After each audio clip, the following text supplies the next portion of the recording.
Thank you, David Emery, from this supply chain school. David Emery, I met a few years ago, and he's been amazing. He talks about offsite engineering. So he's going to give us more information on that. And I'm Margaret Ajibode, the STEM Positive Disruptor. And the reason why this podcast has been set up is to raise awareness, to change the public's perception of what the STEM world is. We want to bring the public into our domain, is to educate and also to demystify what STEM is, that's science, technology, engineering, and mathematics. Now, David Emery is coming from, he's going to talk more about the construction side of things, but he's just going to talk about it from his expertise. So that is 3D technology. He'll talk more about it. He'll give you more information on how his journey has been. And now that he's now working as a consultant for the supply chain school, he'll give you more information on that and how the supply chain school is collaborating with companies and in enabling the construction world to be more effective and efficient in what they're doing now. So I'm now going to hand over to David to introduce himself and to tell us more about himself. Thank you, David. Hi, Margaret. Thank you for having me on today. Yeah, my name is David Emery. I currently, as Margaret said, I work for the Supply Chain and Sustainability School. My background actually is in architecture, so I started work in the industry a very long time ago as what's called an architectural technologist, which meant I used to work in architects' practices in the days before computers, actually, when we used to draw everything on with pens and rulers and set squares on tracing sheets. A very different world. It was so different actually in the mid-1970s. I was a victim of fashion in those days, and my hairstyle, Margaret, was longer than yours today. I'll show you the photographs one day. But I've spent a lot of time working in architectural practices. I then moved into house building and development, where I built a design team around me. But my world changed really when somebody invented computers in roughly mid-1980s, and I began to use them. Not terribly successfully at first, but by around 15 years ago, I'd become quite adept at using computers in design and decided to build my own business. So from around 2006, I was also, although I continued to do design work, I began to help large construction companies understand some of the new technologies that were available. And I guess on the strength of that, I built a speaking career. So currently I now work for the Supply Chain School, which I'll tell you about in a moment. But I think for me, the biggest change, apart from fashion, has been for 40 of the 45 years I've been in the industry, I felt it's been an industry that has resisted change. But recently, I feel it's an industry that actually is much more open to change and is beginning to embrace change. And rather sadly, as my career comes towards an end, it's paradoxically the most exciting time to actually be in construction. So it's very exciting for me to be able to draw on all my experiences and help businesses in construction do things more collaboratively, less wastefully, and generally more efficiently. So can you explain more detail, how have you helped companies to be able to do that? Because, you know, we can say this is, but what does that mean to the audience if they were to think about, consider doing that or be involved? I think if you look at the history of the construction industry over the last few decades and compare it perhaps to some other sectors, you know, electronics or even the car industry, you'll see that our productivity, our willingness and our ability to collaborate has remained fixed, whereas other sectors have completely transformed the way they work and collaborate for mutual benefit. The work I do now with the school actually is the very essence of collaboration. So if I describe to you what the Supply Chain Sustainability School is, we're now into our 10th anniversary, and it evolved from the germ of an idea between 6 or 7 very large construction companies who felt that if they could somehow encourage collaboration, and more importantly, they could educate their suppliers, that would not only benefit them, it would benefit the whole industry. And really that is now the essence of the Supply Chain Sustainability School. So we currently have what we call partners. These are large companies that subscribe on an annual basis. We have 170 plus of those, and they include the 20 biggest construction companies in the UK, top 10 house builders, National Highways, Transport for London, and institutions like that. And the essence of it is that we deliver training to those large companies, but we also invite them to send us lists of their key suppliers, the small businesses, of which there are thousands in the construction industry. And what we can do is offer training and support to all those smaller supply chain businesses. And we can do that for free through the generosity of the partners. Now, the beauty is that anyone who is given the opportunity to learn through the supply chain school not only is presented with learning that's actually relevant to what sectors they're working in and what knowledge they have, but as they undertake that training, they receive in effect a digital tick every time they do something. That digital tick then becomes visible to the big companies in the supply chain. So what the small companies are doing are benefiting from free training, but it also gives them an opportunity to demonstrate to their purchasers, their customers, that they are doing the training. And on the other side of the coin, the customers, the big companies, can be reassured about the competence of the supply chain.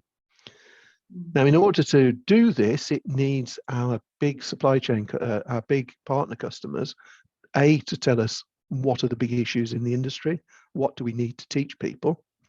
And for us to be able to create that learning material, we also need to draw on their expertise. And I think we're almost unique in the construction industry in that all our partners come together for the sole purpose, really, of sharing knowledge and collaborating for the greater good. And from where I sat in the 1970s construction industry to now, that is absolutely transformational. Indeed. You know, I'm one of the beneficiaries of what the supply chain has done, because I came on board and that's how I got to meet you. Yes. I know you're part of the courses you did teach on was on offsite engineering, and that's something that was very beneficial as well. So, you know, the thing I would like, because of your background, because of how you started your journey itself, can you give us a very brief introduction to what offsite engineering means and what it is? And someone was asked, what does that mean? What does it mean? Yeah. So traditionally, most construction projects have involved large numbers of people with various degrees of expertise coming together on a building site, which is very often a hostile environment for all sorts of reasons. Typically in the UK, they're affected very severely by weather, and that can affect the ability of people to work properly on site. It can cause damage and harm to the materials. And really, when you think about it, putting together a highly complex building project in a hostile environment is not good for anyone. So the concept of offsite is to take as much of the building away from the building site and into a factory environment. And once we've part assembled elements of the building, we then can ship it out to site, and the site becomes merely an assembly rather than actually building, as it were. So if we can take parts of the building into the factory, what difference does that make? Well, first of all, it's a much more pleasant environment for the workforce to be in, under shelter, with proper light and heat and facilities, etc. Secondly, because it's a form of industry now, we can be much more accurate about the way parts are assembled and manufactured. So our degrees of tolerance are much tighter, our quality is much better, our finish is to a much higher standard. It means we've got fewer health and safety risks to our workforce. And as far as the workforce is concerned as well, rather than being, as it were, a transient workforce that turns up to a site for a period of months or years in all sorts of weather, and once that project's finished, they go to another site, which could be miles away. Now they can have some career prospects, some job security, and they have a single place where they will continue to work. So there are a myriad of potential improvements in offsite construction. That's not to say that it's a panacea by any means. Some projects simply aren't suitable for offsite construction, but many are, and typically hotel rooms tend to be very largely prefabricated. Things like student accommodation, apartment blocks, and those sort of buildings are very easy to transition to an offsite solution. I hope that the housing sector will greatly increase its uptake of offsite. And I hope that in general terms, there'll be much more offsite construction than we currently recognise. Indeed, there was a very, very significant report prepared by a chap called Mark Farmer in 2016, which on the face of it, its title was an overview of the UK construction labour market. But the subtitle really summed up what it was about. And it was subtitled Modernise or Die. So this industry that we're in faces lots of really severe problems that if we don't do something fundamentally different, Mark's belief is that the industry won't be able to do what it needs to do to support our future. Indeed. So some of those problems, apart from quality, apart from, well, let's go through a few of them. Most construction companies work to very, very slender margins indeed. And they tend to push risk down the supply chain as much as they can, which immediately causes an adversarial type of coming together of the team. More than that, we've got an aging workforce that we don't seem to be able to attract new, bright young people into our industry. We have, to some extent, a transient workforce. We employ European and other labour that post-Brexit may decide that the UK is no longer the place they want to work. So we're as an industry, let me caveat this before I criticise the industry. I think the industry is an amazing industry that is capable of producing highly complex projects in the most amazing way and changing people's lives for the positive. Let me get that out there first of all. But it has to be admitted that we are generally a fairly wasteful industry, both in terms of the materials we waste, in terms of the rework through poor information or whatever reason. So we're an inefficient industry that potentially could be much better. So we've got some major structural problems that we need to address. And one of the most significant is our labour resources. So we need to be able to do more with fewer people. And the fewer people that we do employ, we need to make sure they have a better quality of life and some job security and less risk. Okay. So offsite is a potential solution to that. Well, is that one of the potential solutions, or there are other solutions as well, or that could be? Well, I think the other great interest I've got in construction is the use of digital technologies, which of course didn't exist when I joined the company, when I joined the industry all those years ago. But there are so many opportunities now to use digital technologies that weren't there even 5 years ago, that actually that opens up, I think, a broader spectrum of job and career opportunities than we've ever had before. Okay, so that's interesting, because so you talk about the digital side of things. So we're talking about BIM, aren't we, as part of Indeed. the solution? Yeah. Yes. And so I'm just shifting up to it because I'm just listening to what you're saying, because you're saying there are issues which needs to be addressed, and I think in a way we're talking about the good, the bad, and the ugly of the industry, and how do we then do something for, because we can't change what's happened already in the past or what's happening now, but how can we project for the future to bring the change about? How do we also bring the young people in? Because you're saying we're struggling to get more young people to embrace this industry. So what would you say is how can we combat it? How can we change it? How can we now start talking, getting our young people to see this as the potential, what they can bring into what the industry needs, and how we can bring them in to enable them to make a difference in the industry itself? Okay, we used an acronym. It's about changing perception, isn't it? It's changing people's way of thinking. It is. Okay. We use that BIM acronym, which we should, for the sake of the audience, explain, and I'll do that in a moment. But essentially, BIM is a way of designing building in a digital format in 3D or 4D or 5D, which is perhaps for another podcast. But essentially, it's a digital single source of the truth to which everybody can contribute and and gain access. And it's very much a collaborative way of designing, because all parties input into this digital model. How can we attract more young people? I worked a few years ago for a client that was a modular manufacturer. So we were designing in their factory a new school building using these BIM tools. And we thought it'd be a really good idea to bring the school kids whose classrooms and dining rooms we were designing into the building and show them in the factory their new school in manufacture. And I took half the group and showed them their new school on a fancy software. So I was able to walk the group through their not yet built school, do flyaways, cutaways, and so on. And I thought I'd given them a really good presentation, and I was really excited to have shown them all the details of their school. And I turned to the group and said, right, who'd like to be an architect now you've seen that?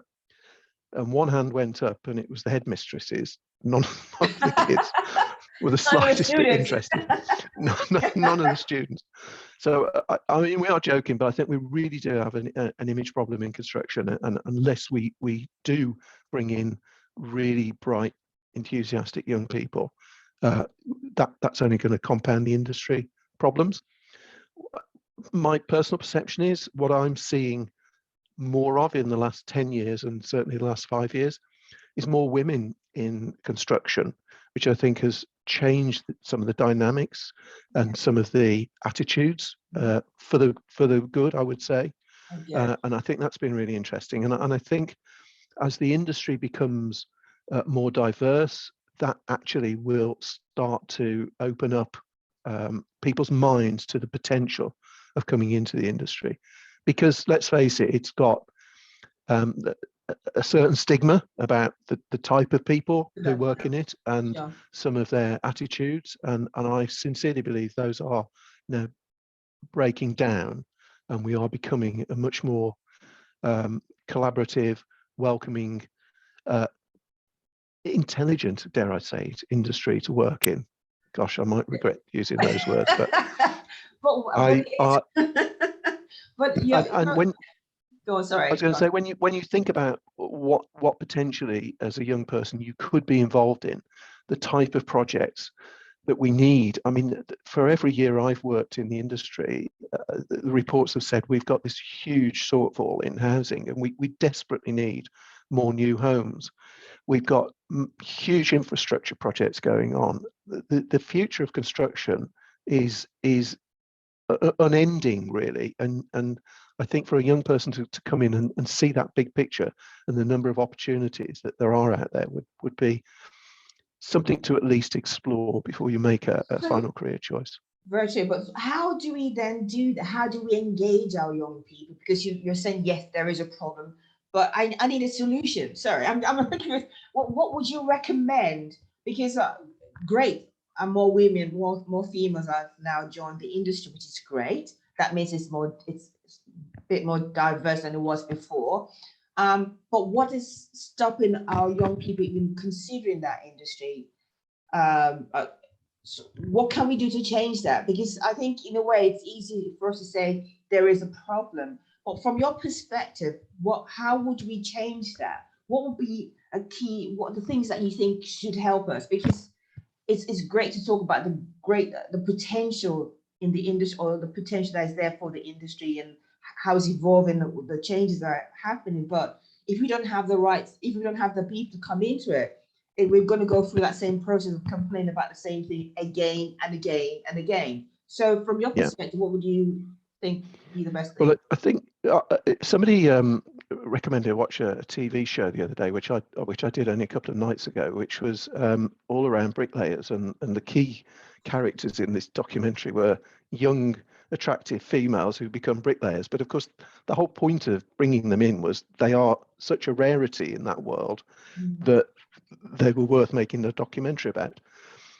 Well, maybe from a young person's point of view, I think we need to perhaps stop thinking about necessarily having to work in a really cold, hostile, remote location if I am, for example, a carpenter or a bricklayer or a plumber or an electrician. Yes, you might still want to go into that part of the industry, but I think with the increasing use of offsite and factory production, it may be that you can now have a single workplace, as it were, which is rather more comfortable, etc., etc. But one of the other things that will happen in the industry is that it will actually begin to de-skill.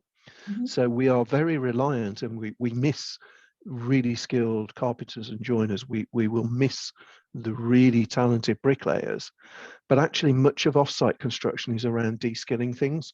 So if you can manufacture something in a way that can only be assembled in one way, the correct way, it may be that we don't need those skills which are rapidly deserting us.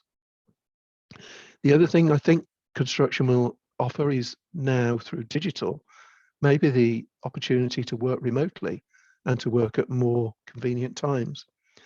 I could imagine, for example, and it's actually happening at the moment, whereas a crane driver, particularly on a tower crane, in not very long ago, would have to turn up in the morning, climb all that way to the top of the tower crane. He might be there for 8 hours and actually move something for 30 minutes. Now you can use remote digital tools to operate a multitude of cranes remotely. So one operator can be working on numerous sites. That's more productive for his day. A lot of the way we're getting better in construction is around the way we procure things. So no longer is it the rule that we buy things first on price. We actually now start to value. We define value more differently. So if I'm buying something, where does this thing come from, first of all? What will be its carbon footprint if I've brought it halfway around the world? If I have brought it halfway around the world, can I be sure that the people who made that weren't suffering modern day slavery issues, were paid a proper wage, were working in safe conditions? So the whole industry is transforming itself and looking very, very seriously at the value in what we do and what we buy. And I think that opens up huge career opportunities for those who are interested in social affairs or in the environment and that sort of thing, which perhaps we never used to think about before. So I think there's a huge shift in what skills and talents we need in construction now and in the future compared to what we needed some years ago. Indeed. I mean, that's so true, because if you think about an industry as a whole, and it's not just the construction industry, but across the board, it's evolving all the time. And the type of skill set that you needed maybe 10 years, even 5 years ago, is so different now. And, there's technology now, and, with the pandemic, it's created a new way of living, new way of working. Absolutely. So it means that you have to have different skill sets to enable you to function or to be able to be productive in your environment or your industry. And you're so right about the industry has got so much to offer. It's just getting our young people to see that. And I think there's still that cloud or that blank canvas which says, "Oh, how? What does that mean? How do I get it?" Yes, I do know what my value sets are, and I know that this relates, but then again, how do I then get people at school or our parents or the public to see that, hold on, we are trying our best to be more ethical? We're very much aware about the carbon print and everything else. And this is the thing I would like you to bring out, and maybe we can use that as a roundabout way, say 5 things that you would like to see. That could cover education, that could cover just the industry as itself. Offsite is a way forward, modular construction, whatever. Technology is a key element, because it's now becoming integrated in the way we do things within the construction industry. The offsite is positive. There are lots of advantages or benefits if you work up, so you're able to create this whatever you need, and then bring it to the site. And then talk about safety aspect. So lots of things that can, or it has the potential, or it's already happening. But how do we get those people who are concerned and say, "Well, no, this is a dangerous environment. What's a boring? It's a dirty environment." The other things that they can. So how do you? So give 5 sustainable recommendations that that can make a huge impact and will bring help our young people, but also get the industry to start thinking in a different light as well. So I think really, really challenging question there, Margaret.